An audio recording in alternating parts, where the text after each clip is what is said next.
so bad, then you killed the very thing that you got.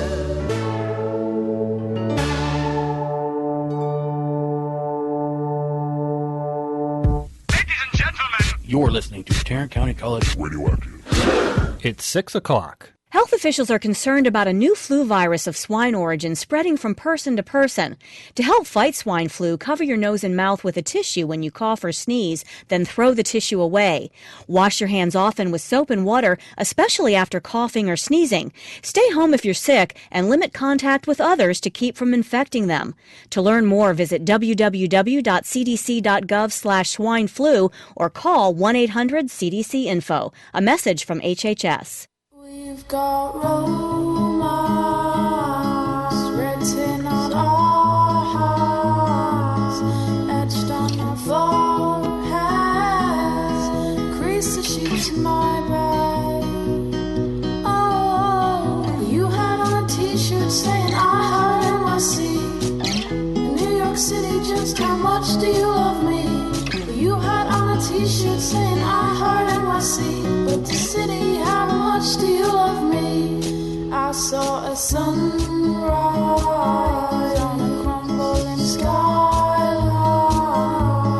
By the time the sun set, you knew I was on a safe bet. And we tied the laces on our dancing shoes. I felt much more than just a spark to a fuse. But I stand to gain is more than I might lose. You let go of my hand, you left my heart bruised. You had on a t-shirt saying I heard NYC. New York City, just how much do you love me? You had on a t-shirt saying I heard NYC. New York City, just how much do you love me?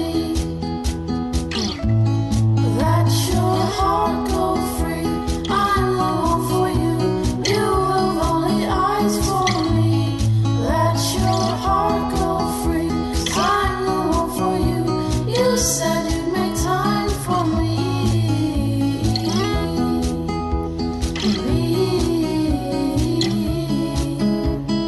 Oh, let your heart go free. I'm the one for you. You have only eyes for me. T-shirt saying I heard NYC. New York City, just how much do you love me? You had on a t-shirt saying I heard NYC. New York City, just how much do you love me? I'm a believer. That took the weight off his hands. It's just reason that it's a starting again. I wasn't listening. Look, did you hear what he said?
you know.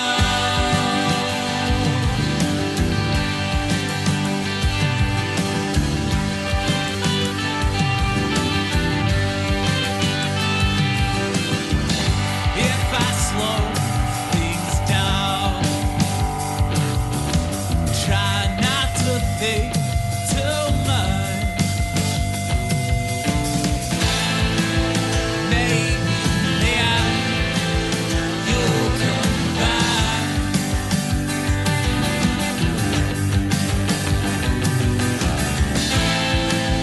How I hope you'll come back.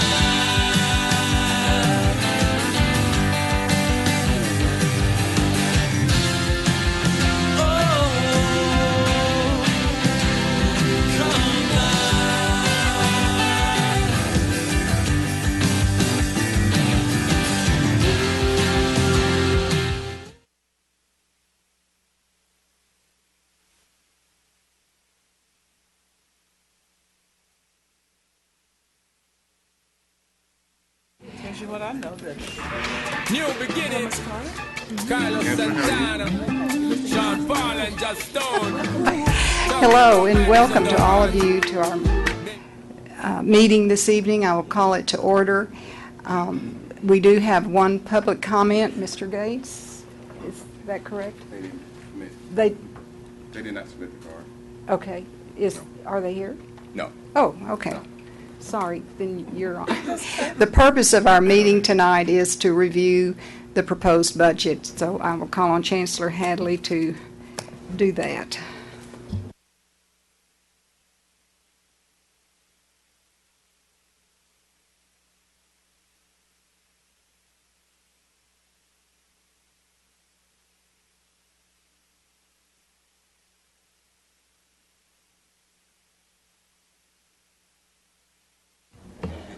Thank you, President Appleman and board members, and good evening to all of you. We'd like to welcome Mr. Heed back into the United States of America. We're glad you're back. We hope you brought us at least one good bottle of wine. I'm sorry? 9 good bottles. One sweet one, right? Actually, 3. 3 sweet ones. Oh, okay. All for me. Very good. Very good. Well, I am very pleased to be here tonight to help you through board workshop number 3. And I will tell you before I start this that everything we do as we work to put together a budget has one central theme, and that is student success. Because at Tarrant County College, we're all about student success. And so everything in this budget, even if it doesn't look quite that way, I guarantee you that the underlying principle is about, this is not a budget, by the way, I said budget, but I don't mean that. But everything so far that we've done is all about student success.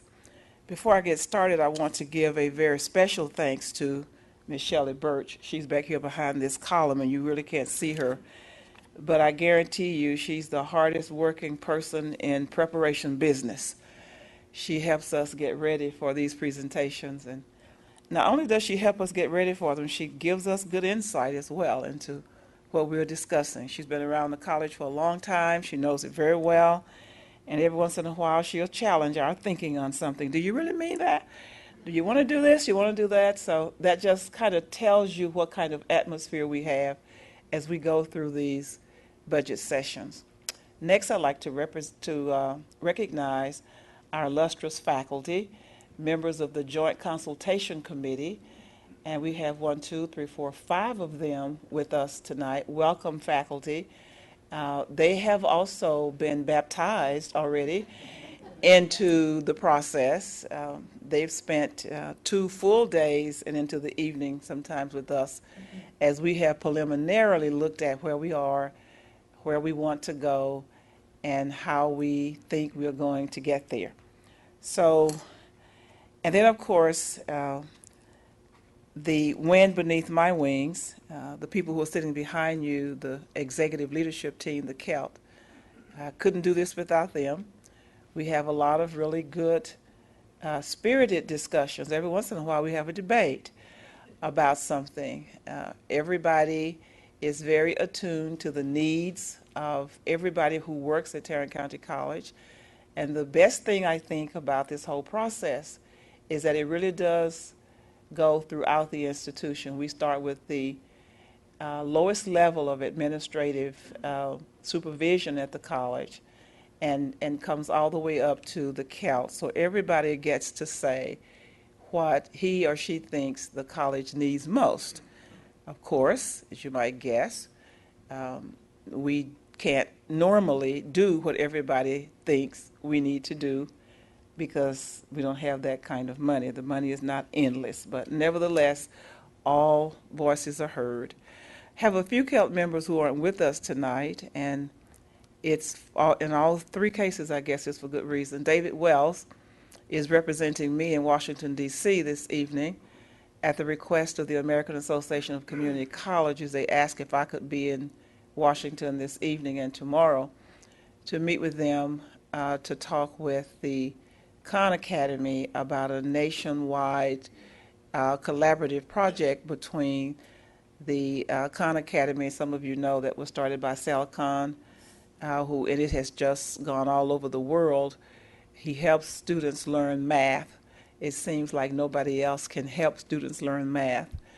And the Bill and Melinda Gates Foundation had been watching him. He had had all kinds of offers from for-profit companies to sell his company to them. He refused. He said, I have no interest in the money. I have interest only in making sure that every student who needs to learn math can learn math. And so he has done an absolutely wonderful job. And the Bill and Melinda Gates Foundation then put a lot of money into his program. And they have asked AACC, the Gates Foundation asked AACC if it were interested in partnering with him to infuse Khan Academy techniques and YouTube videos and all of that into everything, or many of the things, I should say, that we do at community colleges. So they asked if I could come and be a part of it. People ask me to do all kinds of things all the time. I cannot keep up with all the invitations, and I think I get the invitations, so many of them now, because Tarrant County College is really on the national scene today. Tim Marshall was just telling us at lunch about somebody nominating us to participate in some other kind of study, and when he tried to find out who it was, they said, just don't worry, they just know about Tarrant County College, and they thought you'd be a good one to participate. So we have the attention of people from around the country. We're doing really, really good work here, and we have a lot of people to thank for that. All the people on all of the campuses and all of the departments, all of them work really, really hard, and it shows, and you're going to see that in just a few minutes, just how well it shows. Now, Shelley, if you will do your little... Where's all my pretty stuff that comes in? I was looking for, where is it? You had it, okay. Oh, you changed it, okay. I was looking for the fireworks to come out. The very first slide, next one please, is our discussion points for tonight. And this is a good point for me to tell you. I'm not asking you for any action tonight. I am asking you at the end of this presentation for kind of a consensus on one point, but this is not for action. This is just to give you an update. Excuse me. You have a bottle of water? This is to give you an update for where we are. My water's on the table and I'm over here. So we're going to go over the 83rd legislative funding updates. Thank you, dear. The success points, and success points is something you know a lot about at this point. I'm going to give you a benefits update, talk a little bit about student sticky spaces, let you see what the CALT members have requested that came up through the ranks in all of their areas, let you see what the Faculty Salary and Benefits Committee requested of us, and then we're going to talk about estimated revenue.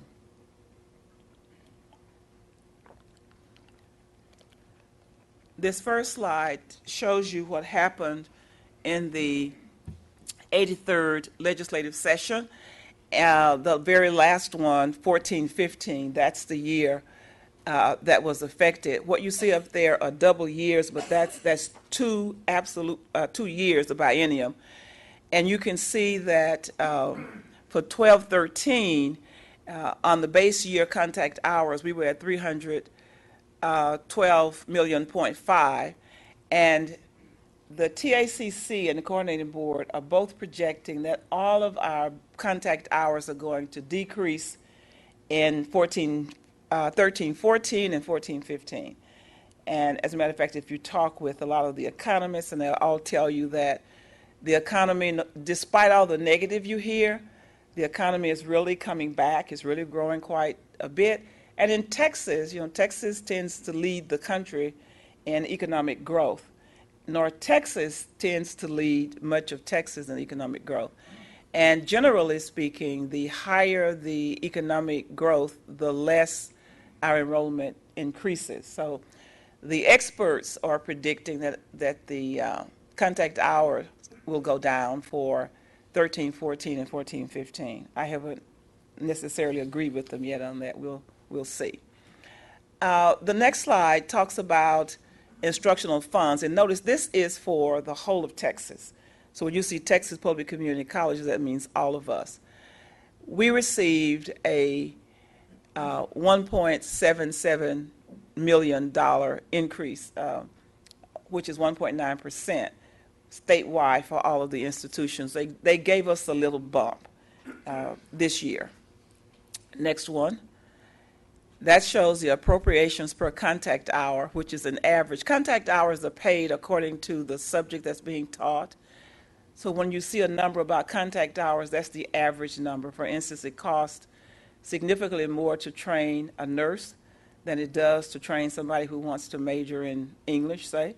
And so the number of dollars you get for a contact hour in English is significantly lower than the number of dollars you get for a contact hour in nursing. So the appropriations per contact hour in the 14-15 biennial will go up by 8.9%. And that's the way the legislature tried to make amends for the dollars that they've taken away in the past. Next one, please. You've all heard about the student success points. And so there is a budget rider from the legislature that says community colleges in collaboration with the Higher Education Coordinating Board will make recommendations to the 84th legislature for a college to compete against itself for future outcomes-based funding. This first time around in 13-14 and 14-15, you will see in a few minutes that the success points are based upon the whole. We competed with each other depending upon what we did to get those dollars. Almost everybody agrees that the best model will be when you're really competing against yourself. The next rider is one which required a reallocation of formula funds in the second year, was removed. You'll recall at the beginning, at the end, I guess, of the last biennium when the 5 of our community colleges were unfunded. You remember that? And there was a lot of discussion about that. The Association of Community Colleges, all of the presidents and chancellors got together and decided that that was not a good way to do business and that we should ask the legislature to dismiss that rider, and so they did that in Senate Bill 1. The next big point that was made in the legislature this year was an agreement between both houses, both chambers, I should say, in the state and the community colleges that we would do what is called a cost-sharing model for benefits. Whatever the cost, the state would pay 1/2, and the institutions would pay 1/2. And that got codified, so that's kind of henceforth until something else happens, which probably won't be soon. And then, of course, we adopted the new methodology for funding. We have 3 parts to it. The first part is the core operations funding. I've told you about that before. $50 million of the appropriation was set aside for core funding, which meant that each institution will receive $500,000 each year for basic operations. Now, you know that doesn't go very far at all with the large institutions, but with the small institutions, it does go a long way. But then a new part, of course, of our funding, the success points, where 10% of whatever that overall funding is will be set aside for success points. In our case, this year, we received $5.7 million of the total amount that's set aside for success points, and that's based upon the success that we've had with students over the last 3 years on an average. It's a weighted number. And then, of course, the last part, which has been the only part that we've had before, was contact hour funding. Next one. You've seen this slide many times before. It's difficult to read, but it'll be explained in more detail in just a moment. I put this one up here only to remind us that adult basic education all the way on the left, and the GED all the way second from left, and then second from the right, employment, are three what we think are very key issues for community colleges, and the formula today does not allow for any additional money for those three things, and those are big parts of what we do every day. The coordinating board recognizes and acknowledges that. The legislature recognizes and acknowledges it, but they all say, you don't have your act together enough yet for us to do this. Community college, you need to get together and figure out how we measure this in a uniform kind of way. Even though there are some parts of this other section of the success points that we don't have quite together yet. For instance, if you go to that second big block where you're going to pass the first college level course, you can go to the next one, Shelley, where they can see it better. You know about the basic developmental courses, reading, writing, and math, and you also know that the formula calls for us to get 1 point for math, a half point for reading, and a half point for writing. And then that next level, when a student completes a college level course, we had a discussion this past weekend when we were at the TACC Summer Conference. We had a discussion led by the coordinating board that said the coordinating board is going to lead the effort to get colleges to determine what a college level course is, because they're all over the map. We talked at lunch today and some yesterday about our college level math courses. Students can take algebra, they can take statistics, or they can take 2 courses of business math. And I asked research to pull up the data for me to show how our students enroll in those courses, and you might guess that the majority of them enroll in algebra. And of course, that's one of the reasons why I think the failure rate is as high as it is. We should find ways to get more of our students to enroll in business, math, and statistics, students who are not going to go on to get a degree in some science or some other area that would call for algebra. We know that there are a significant number of majors where students could be enrolled in business, math, or statistics, and they're not. And I'll talk a little bit more about that a little bit later.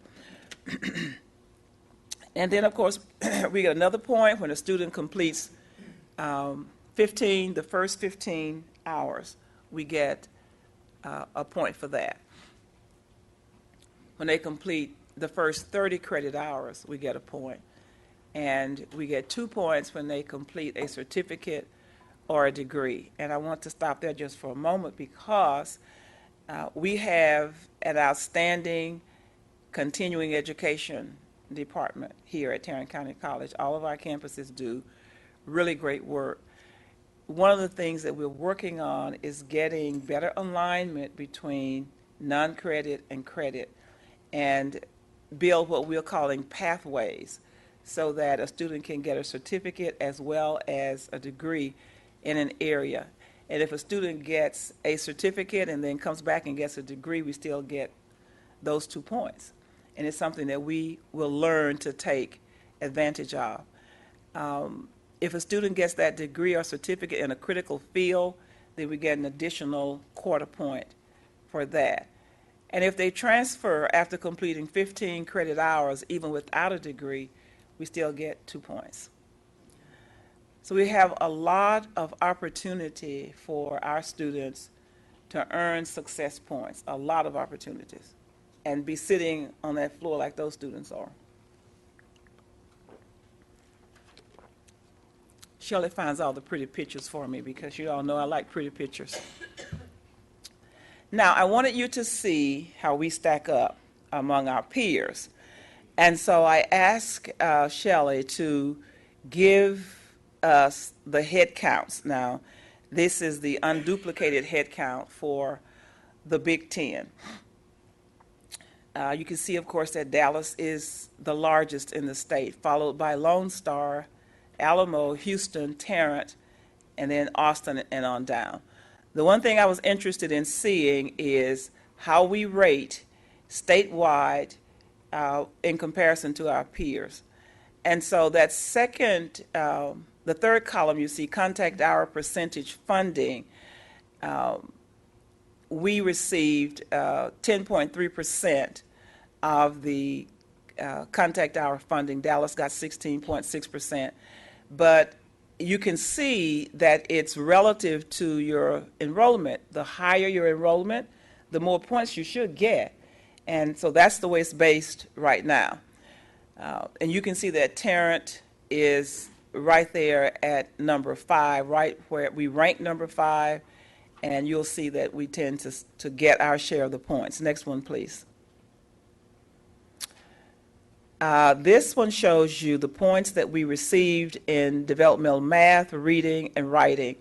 But notice in math, among the Big Ten, we ranked number 4, so we upended somebody. We went from number 5 to number 4, and that shows that we're doing extremely well. Mr. Carter and Mr. Greenhill, Mr. Heed will remember when we were in Santa Fe, when we first got those numbers, and Tarrant County College had increased like 100 and something percent and 90 something percent and then something like that. So we have made tremendous strides over the last 3 years, and we're very, very proud that we're number 4 in math. In reading, we're number 5, and writing, we're number 5. So anytime we go a lower number than 5, that means that we have beat somebody out, and so that's very good. Next one, please.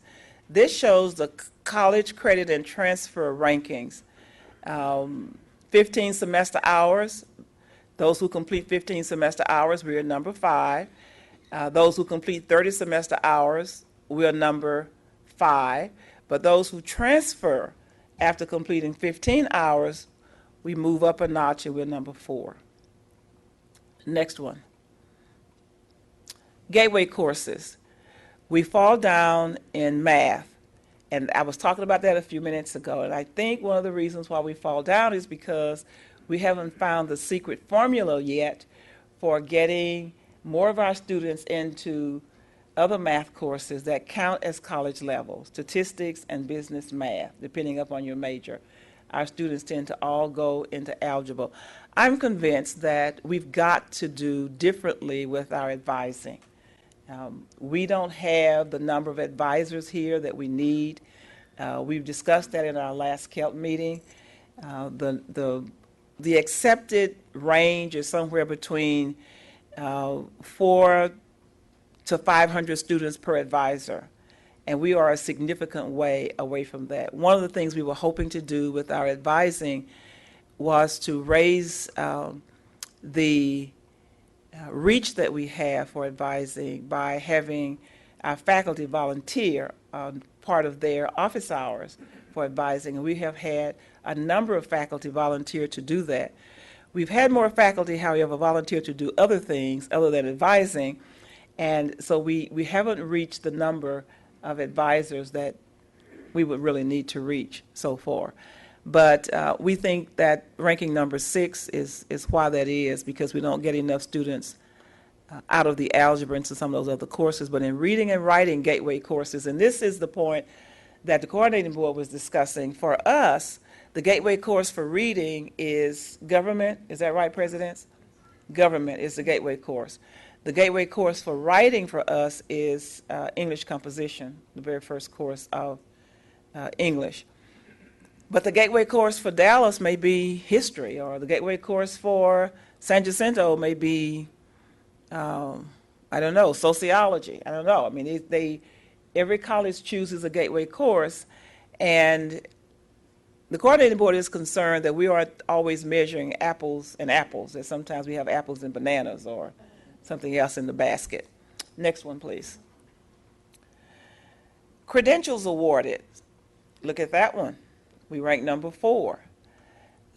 That's another really good, that's a place where Tarrant County College really does shine.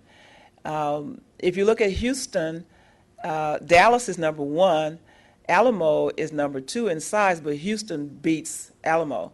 And so does Lone Star is number 2, and Alamo is number 3. So we do well there. We took place number 4. But go to the other side, look at the critical fields, and we are at the bottom of the barrel except for Collin College. And I'm not sure how much emphasis Collin puts on technical programs. Collin is a different entity. Their demographics are very different. And so I'm not sure how much emphasis they put there. But we have begun to put a lot of emphasis there. And over the next 2 years, we certainly will move from place 8 to 1 or 2, maybe, with all the things that we've got going. Dr. Capola is smiling because he's going to lead the effort over there. He's already told me that. Well, all your presidents are going to join you, that's for certain. Okay, next one, please. So those are the critical points. The next section that I want, any questions Yes. on success? Yes, ma'am. I have a couple of questions. Is it possible for us to eliminate algebra? No. Okay. And the reason we can't eliminate algebra is because you see all those transfer students we have, so we do well there. And many of those students are transferring into areas where they must have algebra when they get to the university. So, but again, algebra is a part of the core, but so are the other 2 math courses. I think our problem is we haven't helped students understand which math course they must take. Now, I will admit to you, there is at least one person on the coordinating board who asked the same question. Said, why do we keep teaching algebra? People don't need algebra. And of course, you get the math people. Any math people in here today? You get the math folk who will argue until the cows come home that you got to have algebra. But I don't see it going away anytime soon. Presidents, what do you think? I don't see it going away. We just have to find ways to get our students through math and other avenues. You had another question? I did. And what are considered the critical fields for us? The STEM fields primarily is what the coordinating board is looking at, but there are a few other courses that can be considered critical fields, which is something else that we're going to be talking about in these the next year for certain. We get started, as a matter of fact, in August.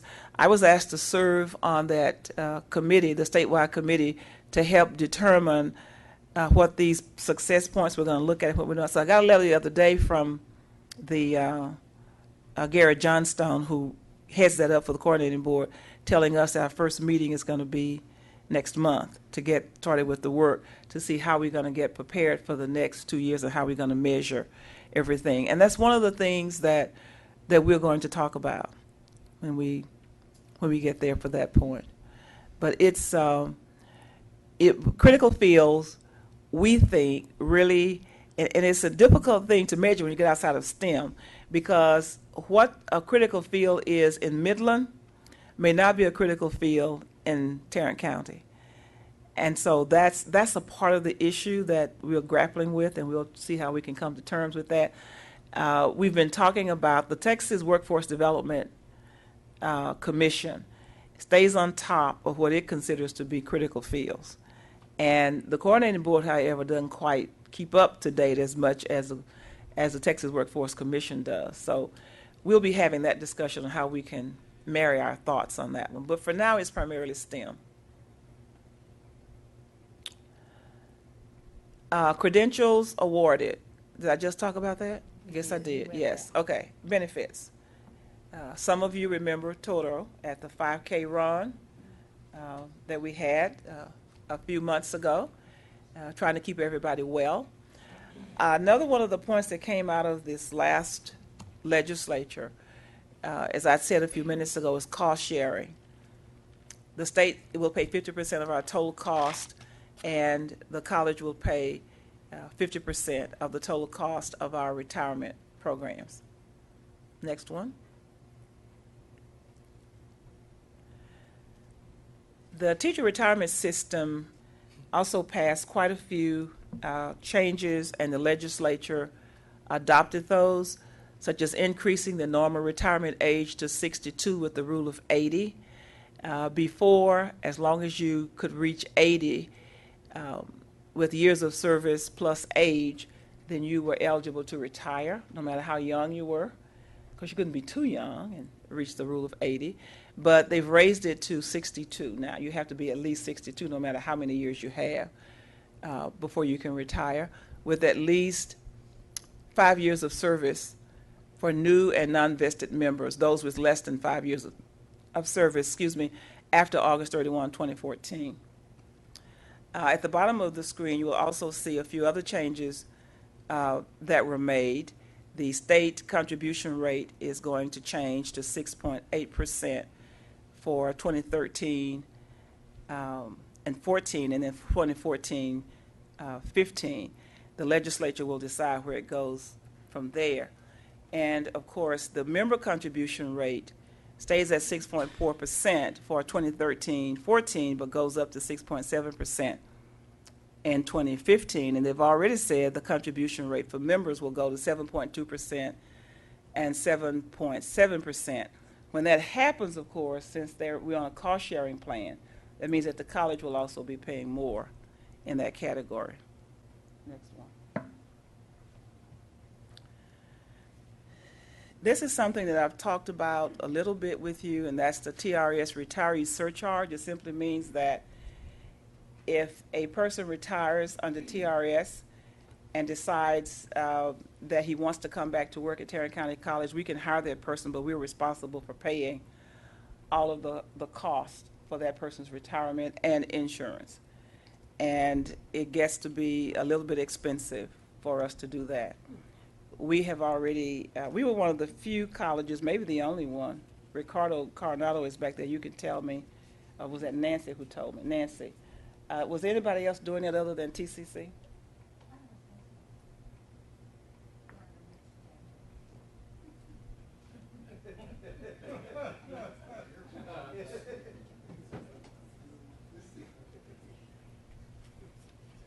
Okay, so anyway, I think we have right now 6 or so employees who are retired and are working here, and we have notified them that the college will no longer pay. Of course, you know, some of them are not happy about that because it is a significant amount of money. That's the main reason why we can't pay it, because it's such a significant amount of money for them. Next one, please. The health premiums are going to go up about 7% across the board. The state did give us additional money because of that. TCC allocates $150 per employee each year to help cover the cost of dependent coverage. All employees get their health insurance paid now by the college and the state. We're sharing the cost. But for the employee and spouse, employee and children, employee and family, as you can see, reading over to the right-hand column, the second from the right, if it's just member and spouse, that's $288 a month. For member and children, $192 a month. And for member and family, $480 a month. Spouses cost significantly more than children. They tend to get more expensive because of the age, the factor. And of course, this year for the first time, the health insurance plan is requiring every employee to certify that he or she does not smoke. And if you do smoke, there is a $30 per month surcharge if you smoke.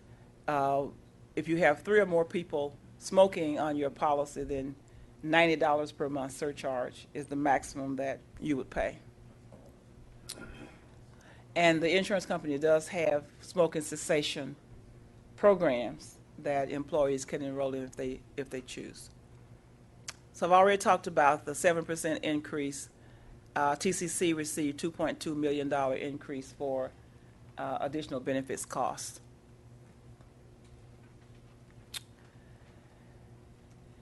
You've heard a lot about student sticky spaces, and we're all excited about providing additional sticky spaces for our students, and you'll recall that you set aside all the tuition increase that you did last time, that all that money would go toward student sticky spaces, and we now have $4.8 million to be used for sticky spaces. And I have a few, can you get to those for me, Shelley? Shelley has a few slides that I want to show you about sticky spaces. Just in case you're interested in looking. The staff has gone around all the campuses with the campus presidents and their administrative leadership to determine where the best places would be for sticky spaces. Dr. Jordan, is that a frown on your face, or you just can't see? That one's easier to see. Okay. Because I thought you were frowning. I was about to call for Margaret and Gary and all of them to say, get up here and defend yourselves, because Dr. Jordan is frowning on that one. Go back one, please, Shelley. That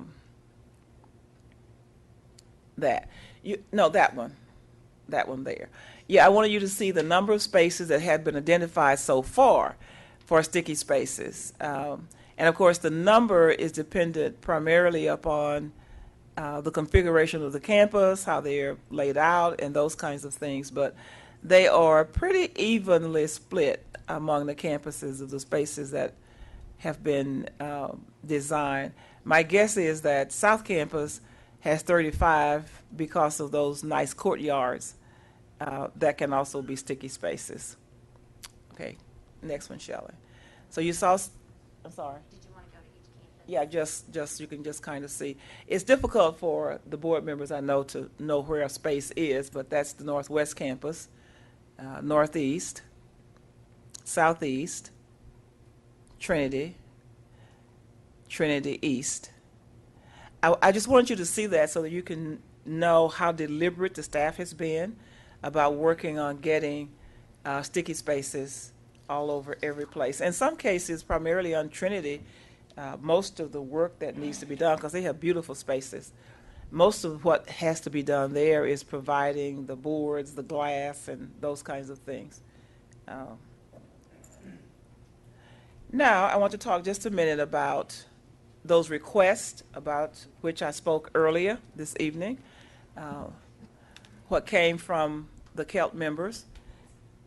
Equipment, $2.9 million, operating, $5.7 million. These are all requests that will require new money. Non-faculty personnel, $5.4 million, total of 111 people. New faculty requests, $780,000, or 13 new faculty members. Technology, equipment, and software, $960,000, 517, for a total of $15.8 million in new dollars. If you go to the bottom of the slide, you will see that after a lot of discussion and trading, we have come down from $15.8 million today to $9.4 million, and we are considering additional cost reductions in various places in the budget in order to accommodate a few more of that $15.8 million request. Each year, the faculty senates elect a salary and benefits committee, and I wanted you to see the requests that came from that group. They asked for a 5% across-the-board increase for faculty, $10 per contact hour increase for adjunct faculty, for the adjunct faculty rate, because the adjunct faculty rate is for adjunct faculty and full-time faculty who teach and overload, or full-time faculty who teach during the summer. They also asked for a pay adjustment for summer compensation for full-time faculty. They want 1/48 of their 9-month pay. They asked for a department chair pay increase. They want to count the staff as full-time equivalents when determining the chair stipend and release time. They want to increase release times to 3/5 for supervising 17 or more employees. And they want to calculate department chair summer pay based on 9 months. And then the fifth one is compensation for science course coordinators at $1,000 per semester, fall, spring, and summer for science courses with a lab. I have discussed the request with the Salary and Benefits Committee at length. I have not told them what my recommendation to you would be. I told them I would let them know as soon as I make a decision on that. We've talked about all of these things in our budget talks. We have not come to any decision. The faculty members are also involved in all of that discussion. But to do what the faculty ask us to do would be another $8.9 million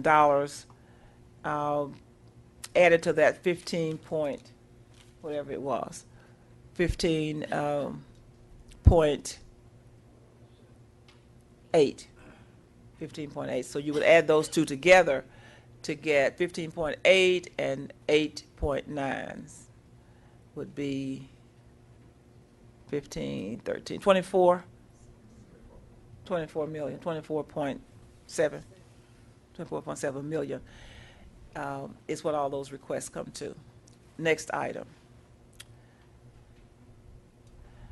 I wanted you to see the straw poll that has been taken by the Texas Association of Community Colleges. They sent out the poll and asked us what were we expecting we would give in the way of a faculty salary increase, a staff salary increase, tuition. We were going to raise tuition, we were going to raise fees, or if we were contemplating raising property taxes.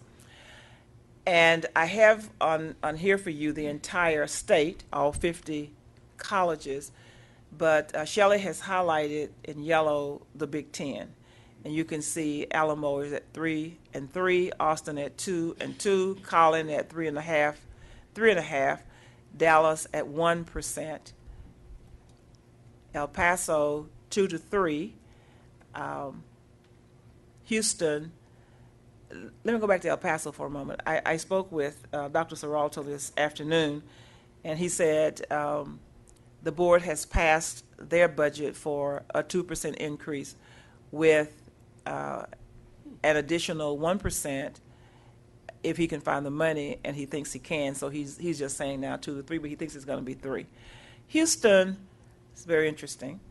They're going to give 3% September 1. They're going to give an additional 2% in February. And again, they said if we can find the money.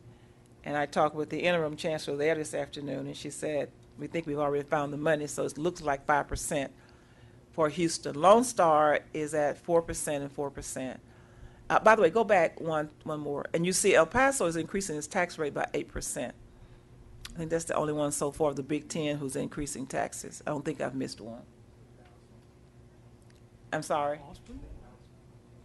Go back. Collin? Austin? Austin, yeah, Austin 5%. Collin 2%. Dallas 8%. Yeah, missed those. Increasing their tax rates.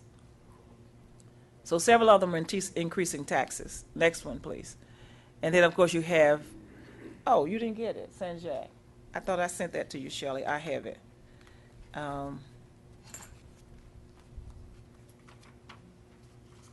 San Jacinto. San Jacinto is the only community college in Texas that I know of who has merit-based compensation. They started it last year or year before last. And they are giving 3% for all employees who are rated as valuable.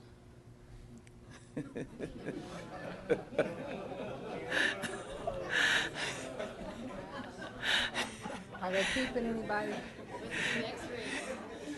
Are they keeping anybody who's not rated as valuable? As a matter of fact, the chancellor told me that they had lost a lot of employees under this system. They are giving 3.5% to all employees who are rated as notable. And they are giving 4.5% to all employees that are rated exceptional. And so that's the way they do theirs. South Texas is giving 3% and 3%.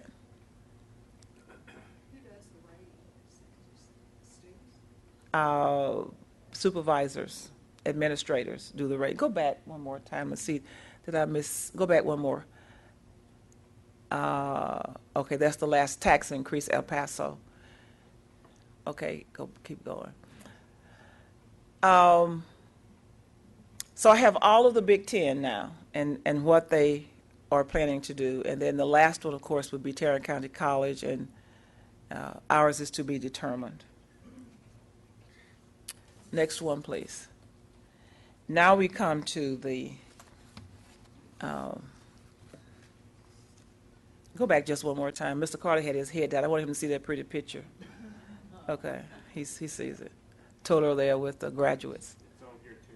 Oh, you're looking, okay, very good. All right. You paying attention?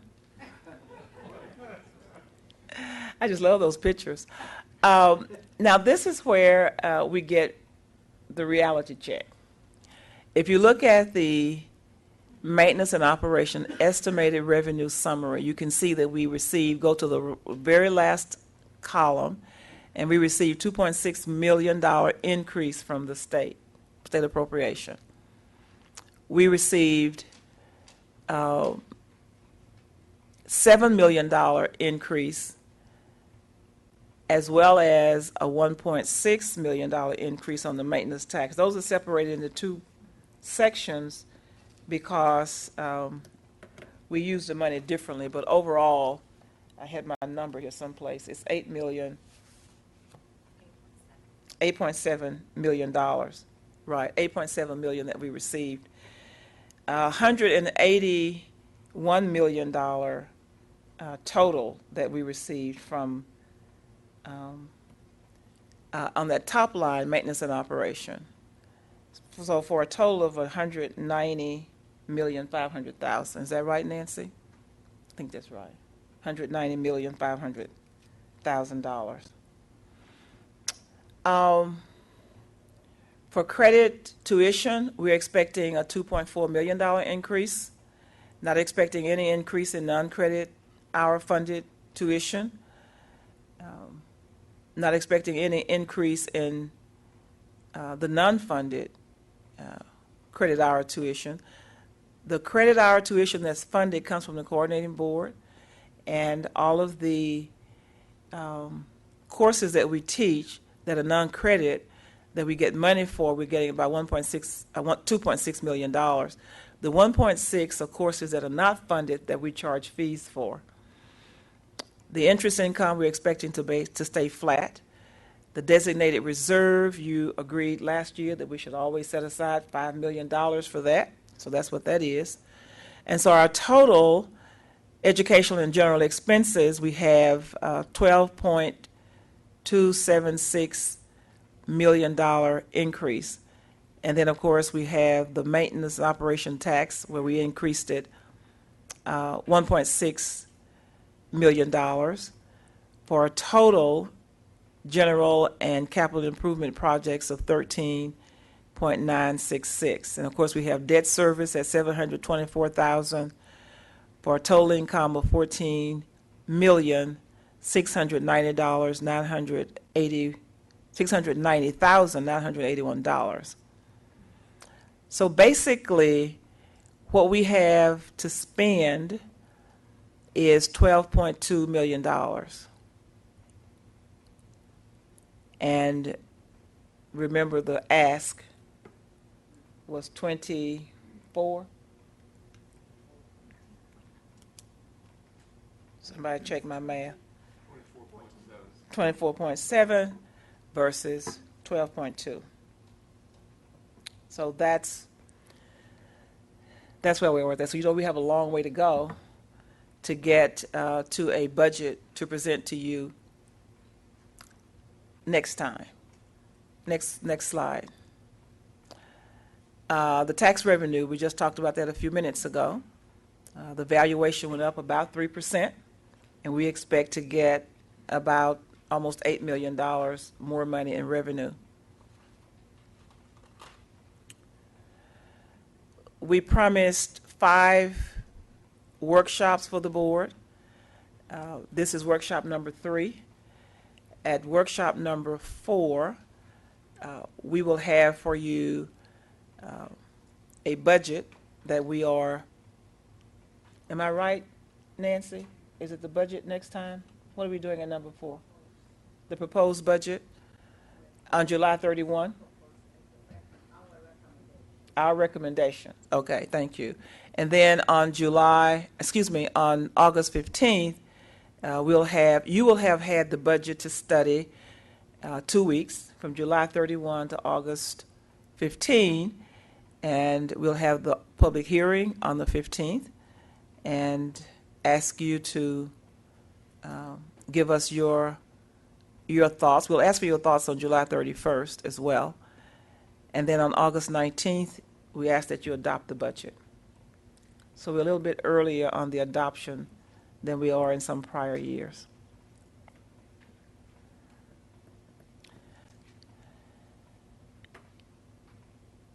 Questions? Comments? The thing that struck me the most was that we were projecting actually diminished enrollment, but we were looking at adding more than 100 employees. I don't quite get that. That was the thing that struck me the most. The projected budget, does it include the capital expenditures for our technology building? Yes, sir. Okay, so these numbers are inclusive of that? Yes, it is. And that line that says CIP? Yes, sir. Thank you. I'll address your first concern, which is also a concern of mine. It's a concern of all of our CELT members, and we've talked about why should we request new positions when we're expecting a flat enrollment, maybe a flat enrollment. I've talked with you every year about staffing ratios and where we are with our staffing versus some of the other institutions and their staffing. We've been playing catch up for the last few years, and we still haven't quite caught up. And so that's why you continue to see requests for new staff.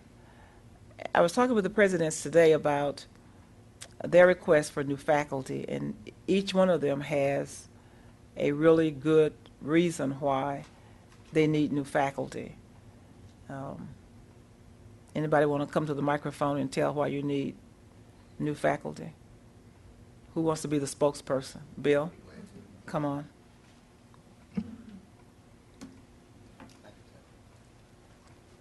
Thank you, members of the board. One of the issues that we're addressing right now is the state reduction in adjuncts, moving down to 9 hours, possibly down to 6 hours, which most of our classes are taught 60% by adjuncts.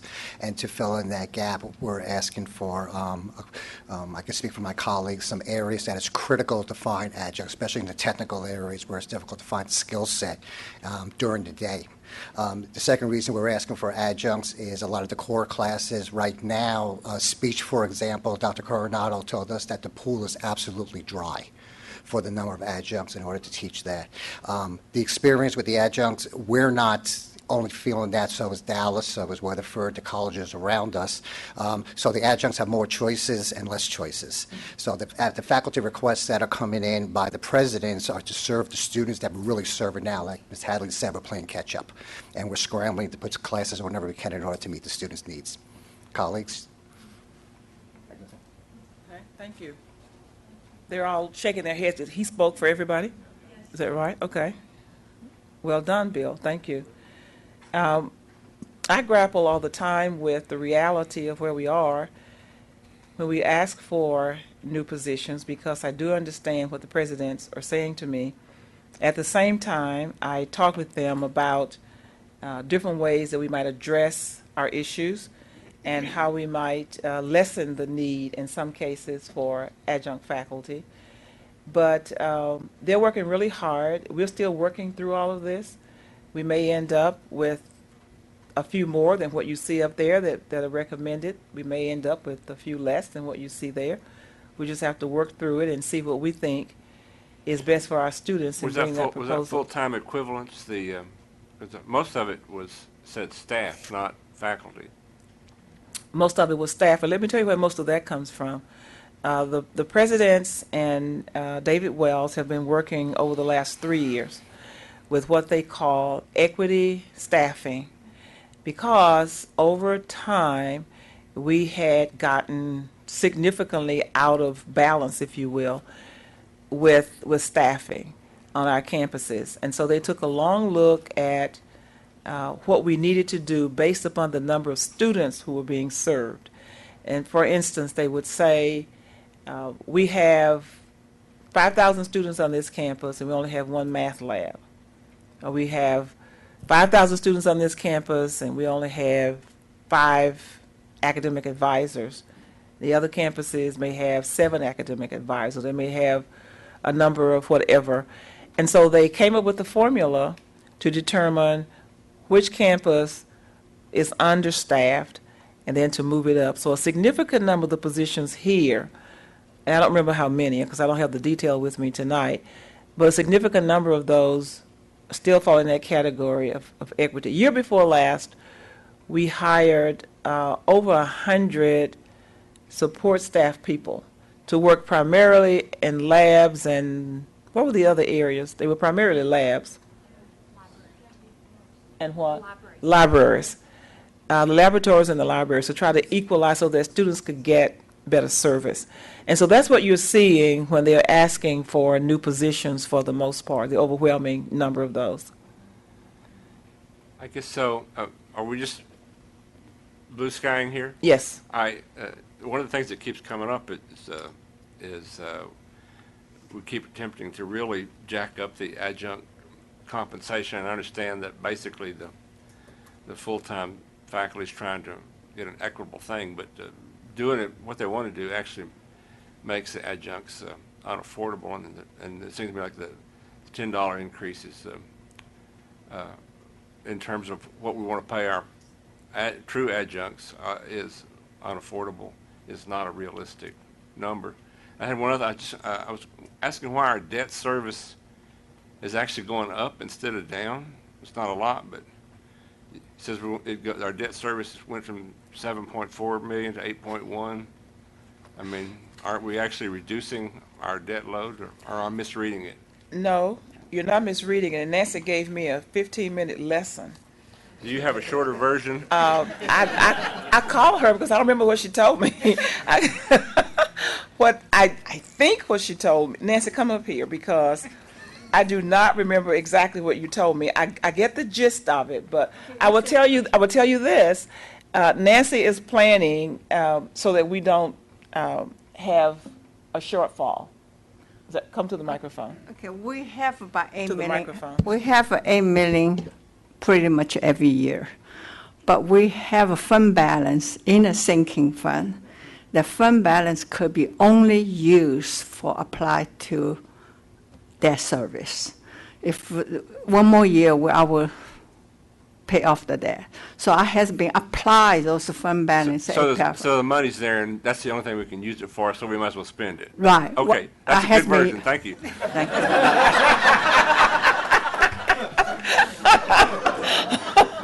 Now, I should have been able to remember that, and I didn't. So,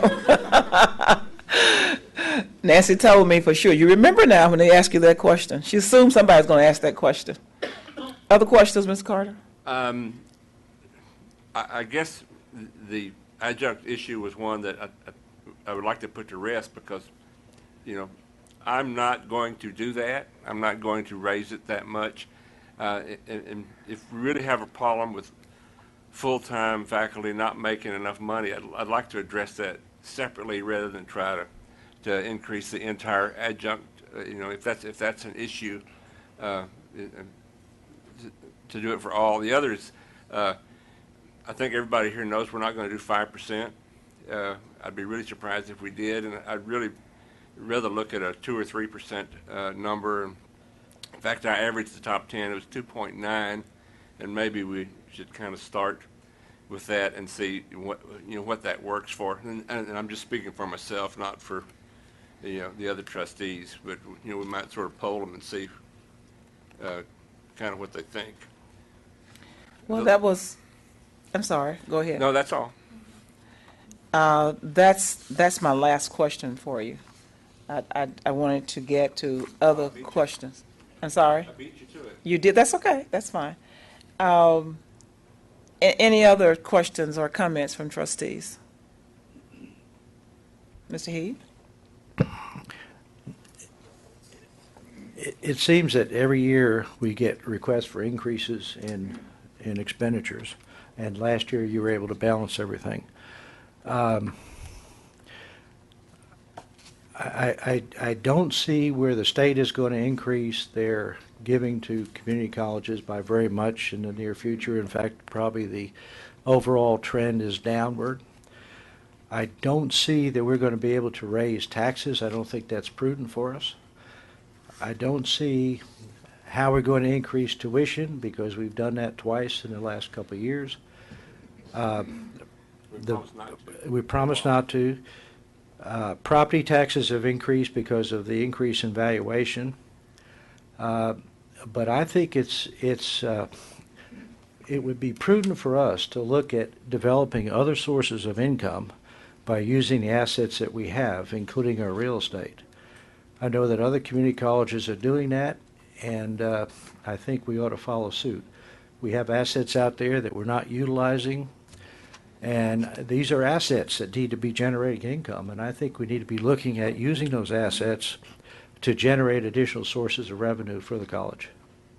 I don't see any other way we're going to get the money to keep doing what we're doing, let alone increase. And I think there's a lot of opportunity out there, and I think we need to be looking into it. Thank you. And we are looking at other ways to increase our income.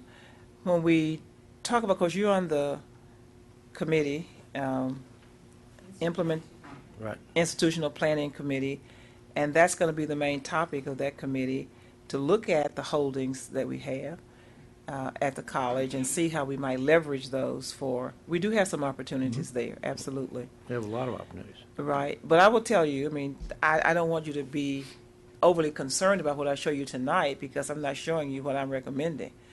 What I'm showing you tonight is what has been requested, and I'm showing you where the dollars are coming from, whether they're coming from the state, whether they're coming from the tax increase, but I will give you a balanced budget. Whatever I recommend to you will be a balanced budget. It won't be pie in the sky. Yeah, I understand that. You do a very good job. But still, I think looking at the future, I'm not just talking about this year, I'm talking about in the foreseeable future. I think it's inherent that we're going to be asked, as everybody always says, to do more with less. And so I think it's prudent for us to look at other sources of revenue that's going to take care of that shortfall that we see that's coming. Well, you're right. Mr. Carter and I have had several discussions about that very same point, and I've said to him, you know, we're not going to run in the ditch, I guarantee you that. I mean, we have to manage according to our means, and we're not going to try to live outside of our means. I think anybody would be concerned. I asked the staff to give me data on where we are with our budget, the percent of our budget that's occupied by staff and benefits, and to see how we rank with other institutions, because I'm always concerned about not getting things out of kilter when it comes to that. Of course, we are a people business, and the vast majority of everything we have here is invested in people, and so naturally it's a high number. I don't remember what it is now, about 68%, 69% of this budget is going to go for people and benefits. And we want to stay within that range. Most colleges and universities are around that area. Some are higher than we are with that ratio. But we're very aware of that. We keep all of that in mind.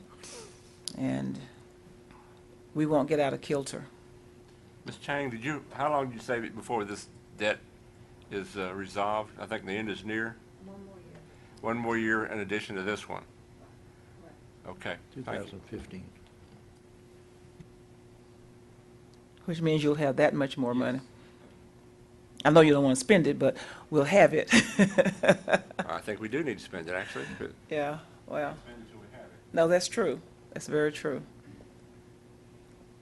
Ms. Appleman? If the $10 per contact hour increase for adjunct and the 1/48th increase, Go back. or 1/48th of 9-month pay adjustment for summer pay, if that doesn't happen, what does that do to us? Well, it keeps us where we are. Right now, faculty who teach during the summer are paid on at the adjunct rate, and that rate varies depending upon the faculty members' credentials and time in service. So nothing at all happens except, we don't do it. The summer pay is something that we used to do years ago. You may remember it. We went away from that because it was not sustainable. Right. It's not sustainable today either. And I've said that to the faculty. I said that to the Salary and Benefits Committee when they came and we talked about it. I told them that is not sustainable. I haven't given them a formal answer, but I don't think they were expecting me to say yes to that. Do we risk losing people, not being able to fill positions if we don't meet the request? Will there be a revolution? I don't see that at all. I have Dr. Coronado back there. You want to come and address that question? Do you hear what her question was? Do we risk losing faculty if we don't do this? You want to come to the microphone if you want to say something. Ricardo is our human resources guru. He keeps up with all the numbers. He knows all the trends that are going on around the state and the country. So what do you think? I think we've done a very good job of retaining our faculty and having competitive salaries. We rank number 3 in the state among all public community colleges. This would only increase their pay significantly, and I don't think pay is an issue in retention today. So I think we're okay, we're very competitive, and we will continue that. This would just put us in a very more competitive position if we increase that pay. And I think we've been over the last decade to be able to sustain them. So I think if we continue, I don't think there's going to be any net loss. We have faculty here who would probably give you a very similar assessment, and of course they would like to be paid more in the summer. I would too, so that's just the way it goes. Thank you, Ricardo. Stephen, come to the microphone. Stephen Brown is the chair-elect of the JCC. The chair is not here tonight, so you get to be it. Answer Mrs. Appleman's question, please. What do you think will happen if we don't do this?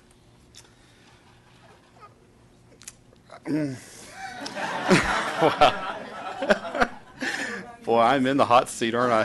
Can I tell you about leadership? Yes. Okay.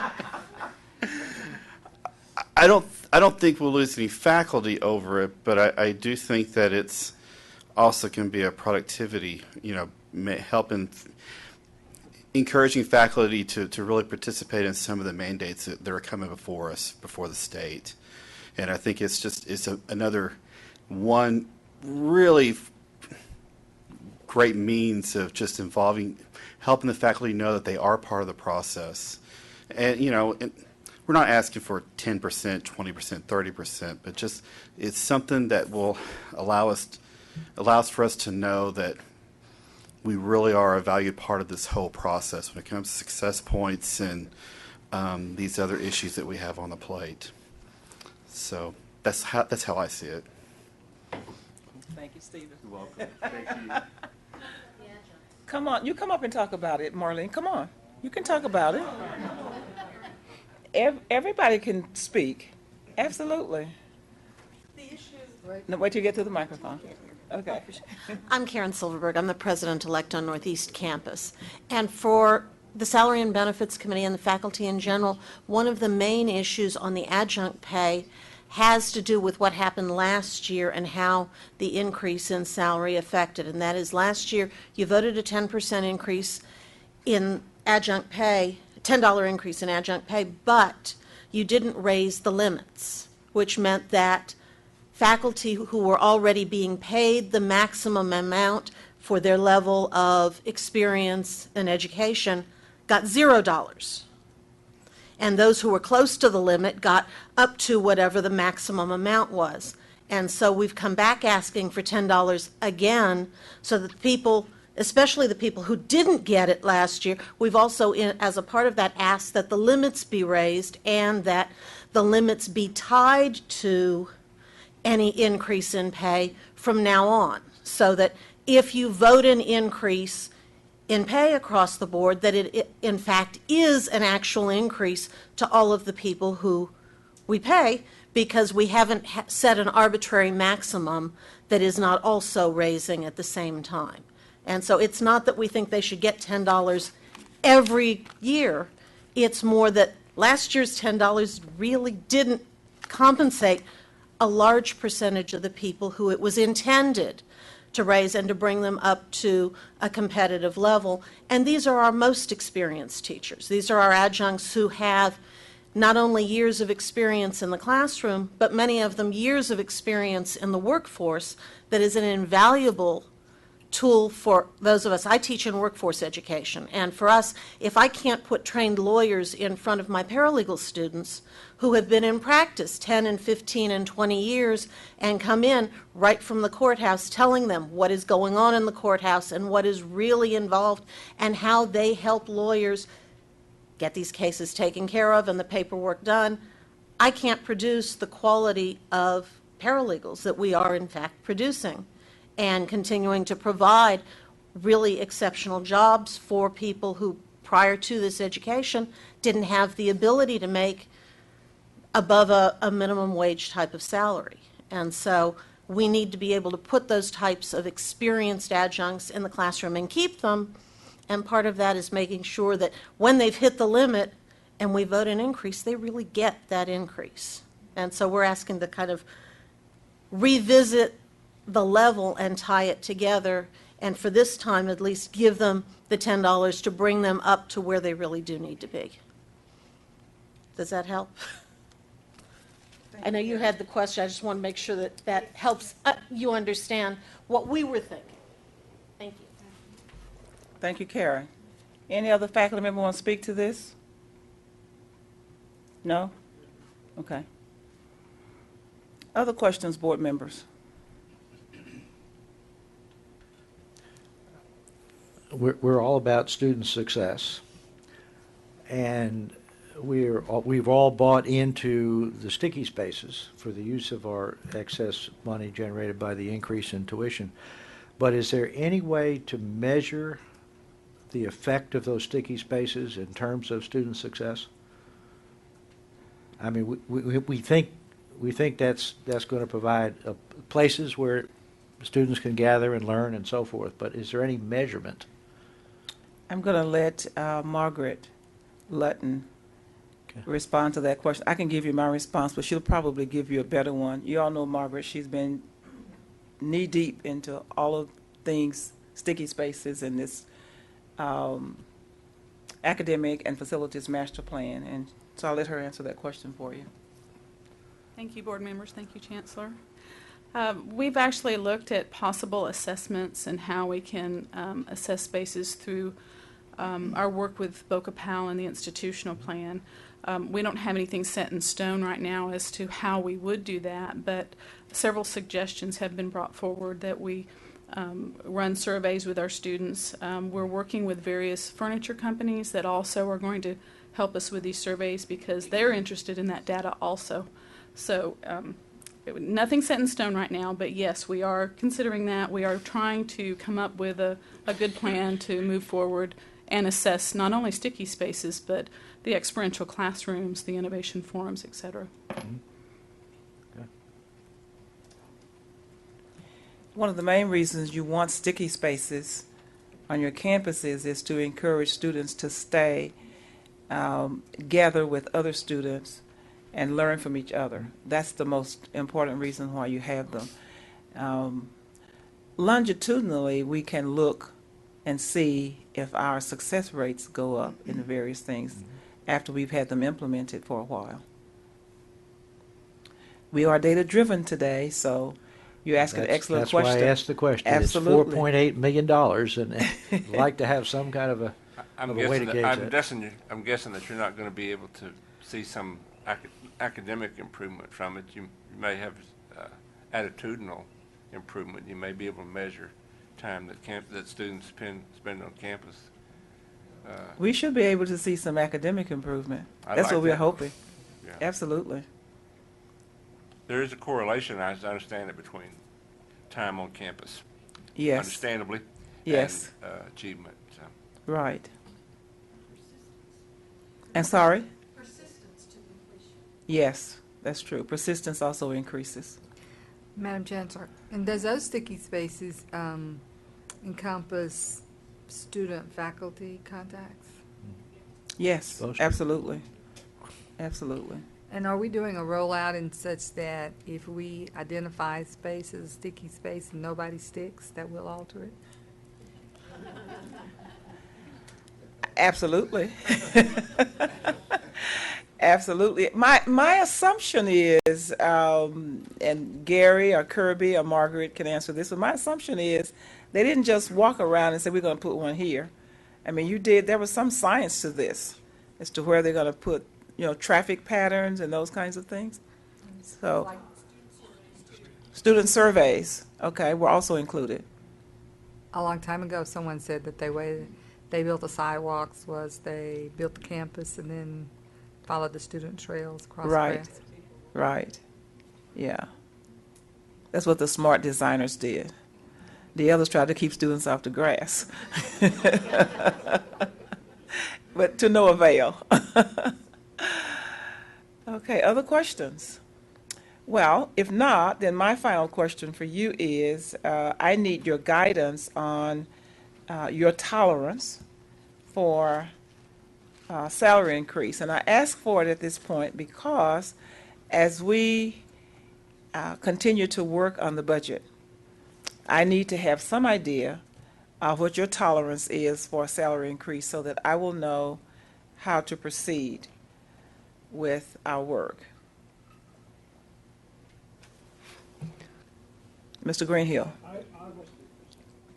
I could tolerate 3%, like it's 2.9, 3%, like the trustee Carter was indicated. Okay, That's thank my you. view.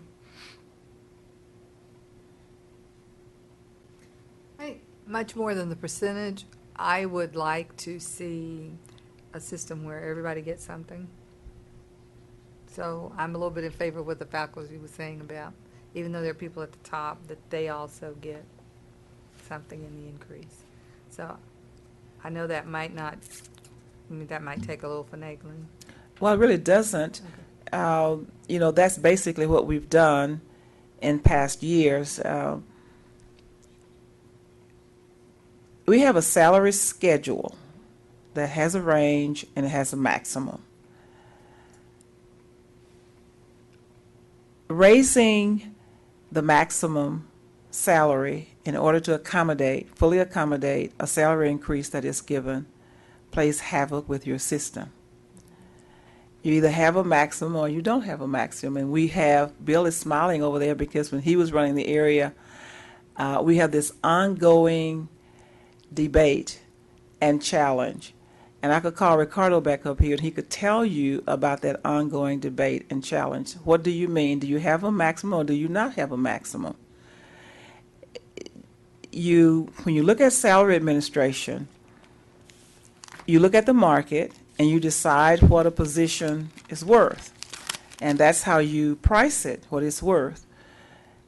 If you want to give everybody a salary increase and you raise the maximum every time, that's fine. You can do that.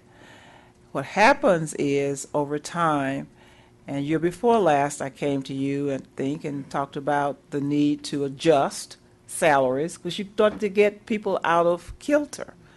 And it's an ongoing situation. Salary administration is the most difficult thing you have. You know that. You've been in human resources. It's the most difficult thing you can manage in an organization. When I was talking with Brenda Hillier, the chancellor at San Jacinto, and I said, well, that's very interesting that you're able, she says, well, the only way I was able to do it is that my board said do it. So my board decided that we had too many things going on and we had to have accountability across the board for everybody. And they said, do this. And so we did that. So it's, I'll do what the board directs me to do. I'll always have my recommendations to you, and then you can tell me if you want to do something different from that. But it's not just so easy as give everybody everything. It doesn't work long term. I mean, it just doesn't work long term. I mean, you go back and you tweak this and you tweak that.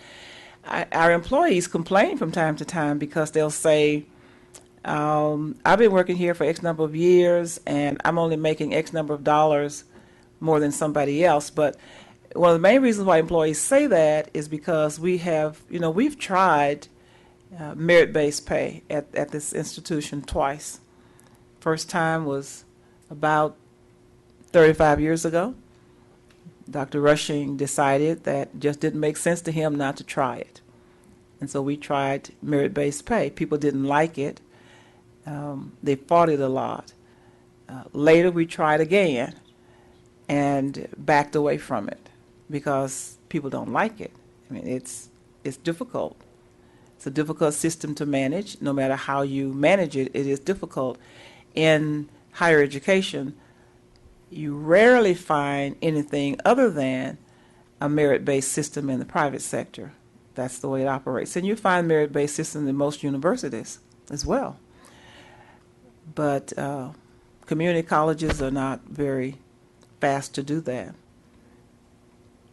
Would you not describe the San Jacinto system that the chancellor told you about as a kind of merit system? Oh, it's absolutely a merit system. Yeah. It's not just a kind. They named their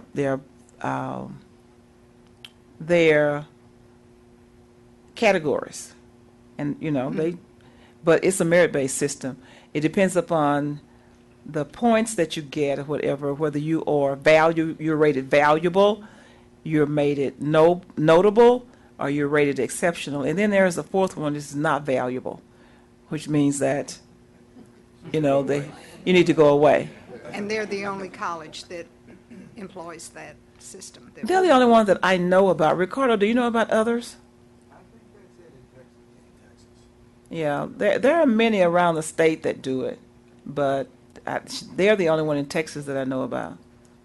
And it's new to them. It's new to them, a couple of years old.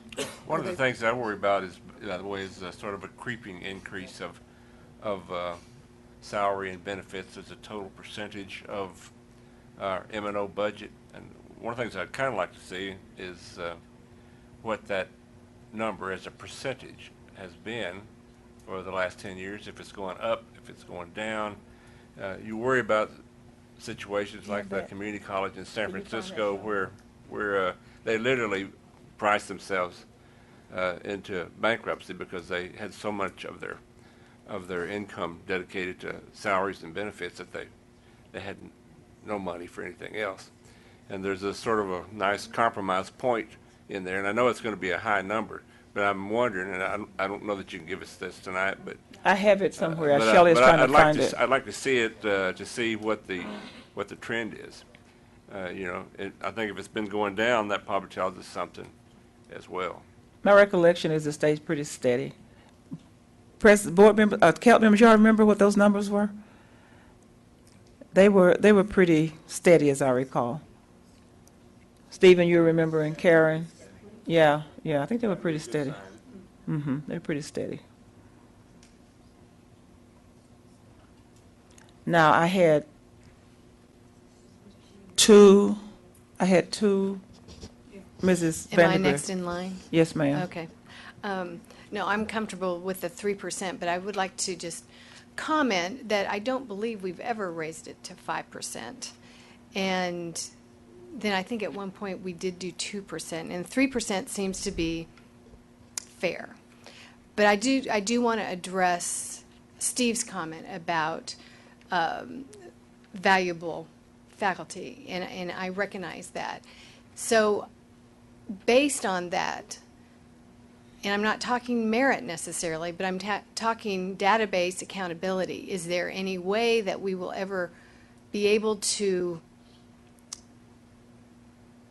account, to look at this percentage based on student success or data that we have?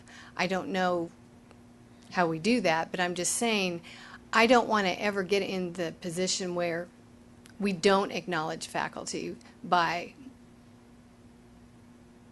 not giving them more than a 3% increase. And it seems that we tend to just stay level like that, and that's fine, but and based on what other colleges are doing, I do think it's fair.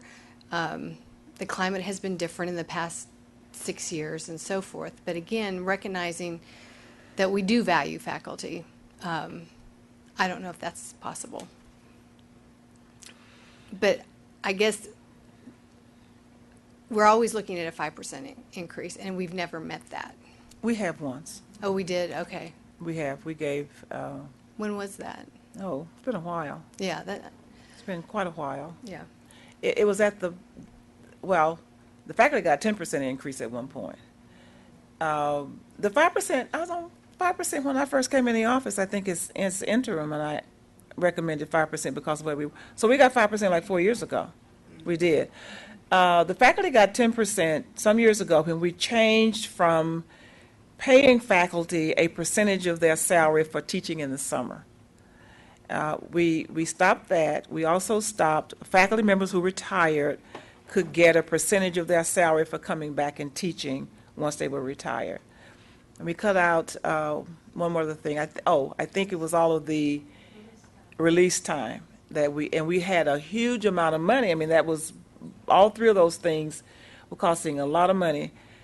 Dr. De La Garza took all that money, put it in a pot, and divided it among the faculty, only the faculty. And that's when we became #1 in the state in faculty pay. And faculty got a 10% salary increase, and everybody else got like a 3 or something like that, and the other employees went wild. And I'm not sure we've lived it down yet.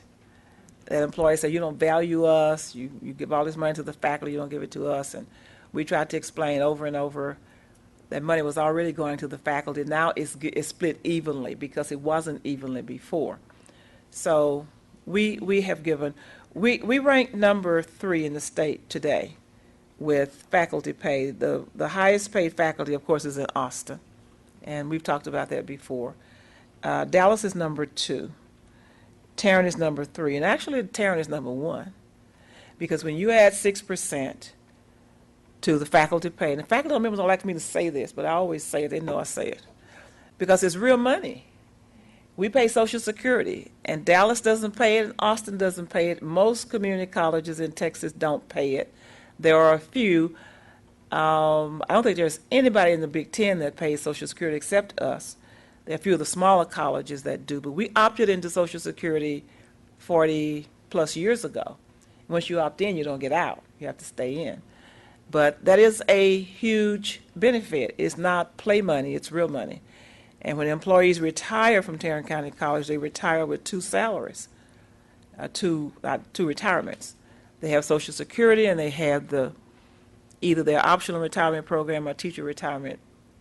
So I don't want you to think that we are like poor little paupers here with pay, because we're not.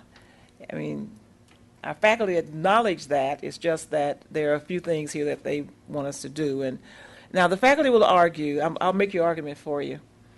The faculty will argue that we haven't really given a lot of salary increases. What we've done is given cost of living.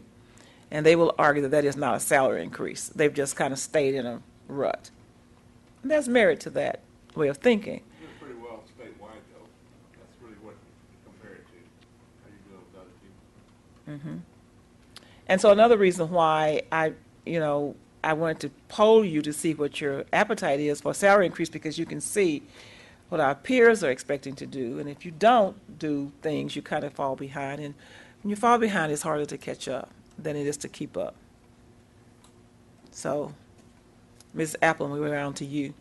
You gonna let everybody else speak first? Mr. Carter has already spoken. I already made the comment, but I did want to say that when we went over the chair chairman compensation. Department chair? Didn't get any of it. I don't understand exactly how they're being paid, and I don't want to go over it now, but I'm looking at it, and it looks like big department, more money is what it looks like, but I didn't understand those three components that they were talking about in terms of adjusting Well, actually, department chairs' and I didn't salaries. go into that in depth because I think the presidents will tell you that they've worked a lot of it out. Is that right? Presidents, and no, we pretty much okay with where we are on that one. So that's going to be a pretty easy fix for us, I think. Mr. Heed? I'd be comfortable. 2.5%, 3%. I won't stay on. I'd be comfortable with 2.5%, 3%. I think that's a fair thing, especially considering the Social Security. If that puts us at number one, I don't see how we can go much higher than that. That's pretty good. I'm not sure. Well, Social Security is not going to show up in any kind of. I understand. I understand, but taking that in consideration, I think a 2.93% pay increase would be acceptable in my opinion.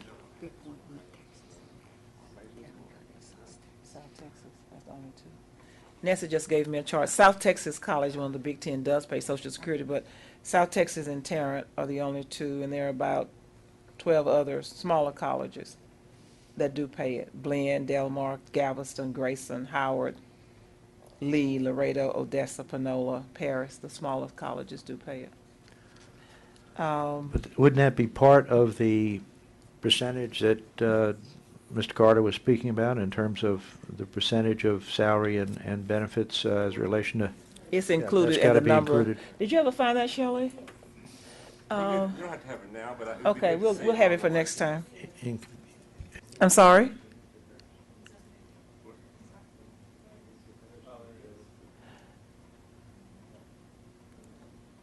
She has it up there now.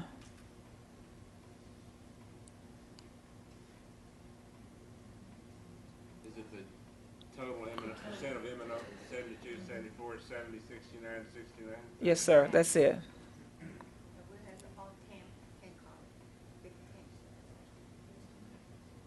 I didn't hear that. Okay. I would like to see that sometime. Okay, we'll have it for you next time.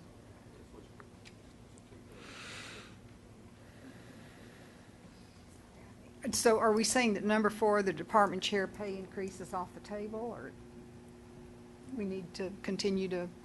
Well, we didn't say it's off the table. We think it's pretty resolved. The presidents have been working on that one, and we think we did some things last year. We raised the department pay significantly last year, very significantly. A few of them still weren't satisfied with that, but I think the overwhelming majority were. And the science course coordinators? I think the committee pulled that one off, did they not, Stephen? And say, let's just That's wait all. for that one until we can get more. Because I challenged them about why science? Why would you not do that for everybody in that same category? For next year? Good. Okay, I always want to go higher, but given the sentiment of the other trustees, I would settle for 3, and perhaps we can move up if we come across extra funds that. Well, one of the questions I asked the JCC and the KELP members when we first began our work is, we know we're going to have to make compromises, so where do we make them? Do we make compromises in giving a higher salary increase versus bringing on new people? We have a lot of work to do, really, still, and I talked to the KELP a lot about that. We're just now getting to the point where we really can delve into really just who we are completely throughout the organization. There are opportunities for us to reorganize in many ways. We've talked about that. We've talked about going to a different staffing model. So there are still things that we can do to what I call repurpose money. I think we can take some of the money that we're spending on some things and spend it on other things that we think would bring more value to our students. There is no excuse for a happy employee group. I will certainly grant that. We want people to be happy. No excuse for one or no substitute for one? No substitute, thank you. Thank you, Mr. Carter. No substitute for a happy group. We want employees to feel valued. I mean, naturally, we do want that. And people will say all the time, money isn't everything, and it isn't, but it's a lot. It absolutely is a lot, and people appreciate being appreciated. And you know, one of the things that I hear a lot, and that is, you know, you're asking us to do all these things. Karen Silverberg talked about it. Or was it Stephen? One of them. Stephen talked about it. You know, every time we look around the corner, you got to do something for us to do. And they're right, because there are so many things that still must be done here. So many things. And they're absolutely right about that. And I'm cognizant of that. And I do want to pay my respect for that and show my appreciation for it. So I'm all for. I mean, I'd be pleased if we were number one in everything, including pay. And that's very important. So I certainly am not against giving as much of a salary increase as we can afford. I have a request. Can you send this, the PowerPoint to us in some way, or send us a disk or something? I mean, a thing. Yes, sir. Reginald will get that for you. Oh, okay. Thank you. Oh, you have a paper copy for them? Okay. Oh, okay. Thank you. Thank you. Very good. Is a one-time bonus at some point out of the question? If No, we've done that too. Yes. Yeah, we have given a one-time bonus. Yeah, at Christmas time. Madam Chancellor? Yes, ma'am. In the consideration for your budget development, have you identified one or two, and knowing you, you've probably done more than that, things that, given all things, if it was something that you could have, that you really think you can't afford, but that it would make a valuable difference? Have you identified one or two of those things? I can identify as many as you want. You probably have 10. I said that. I will give you my top two. Okay. If you want. Salary increase and more academic advisors. I'm convinced that more academic advisors will serve our students extremely well. So many of our students are so lost. Oh, I agree with that. When they come to us. So I have another question. I mean, I love sticky spaces and I love the concept, but would repurposing some of that money in this year make a difference toward, or is that too small of a pot to use? If the board decided to change that directive, could some of that make a difference in the academic advisement area? It's kind of a double cross to do that, at least until the end of this period that we promised that we would use for that money, which I think is about 2.5 years. Well, I understand what you're saying, but I disagree because it's still for students. Everything we do is for students. Well, but the difference is the sticky spaces are dedicated to students, and so would the increased advisors be dedicated to students. So that's why I think that it wouldn't be so much of a double cross. It would be a greater understanding of what our needs are right now. So I would just like to ask you to think about that. Think about it, asking you to do that? Think about the value of it, how valuable it might be in the, this year. Oh, well, I can answer that for you right now if you ask my opinion. My opinion is academic advisors are significantly more valuable than sticky spaces, because my thinking is, and I'll let the presidents chime in on this, but for every student that we can get help for, up close and personal, we have a better chance of keeping that student here. I love sticky spaces, but if I had to make a choice between academic advisors and sticky spaces, there wouldn't be any debate in my mind. Okay, so I agree with you. So then I guess I would like to ask my fellow board members to reconsider that. Because I think the one most important factor, other than the desire of a student to go to college, is on time, right on advisement. That makes all the difference in success. And having a nice place to stay and to be comfortable and maybe to study is nice, but it's not as critical, in my opinion, as having greater access and greater face time and greater communication and assistance from an advisor who really knows and can help the student make those decisions at the right time. Another one of the, go ahead, Mr. Yeah, Heath. that really was the basis for my question of, is the $4.8 million for sticky spaces really effective? And so I kind of agree with your thought process here. If there's something that we can redirect some of those funds towards something that's more effective in terms of student success, I'm all for it.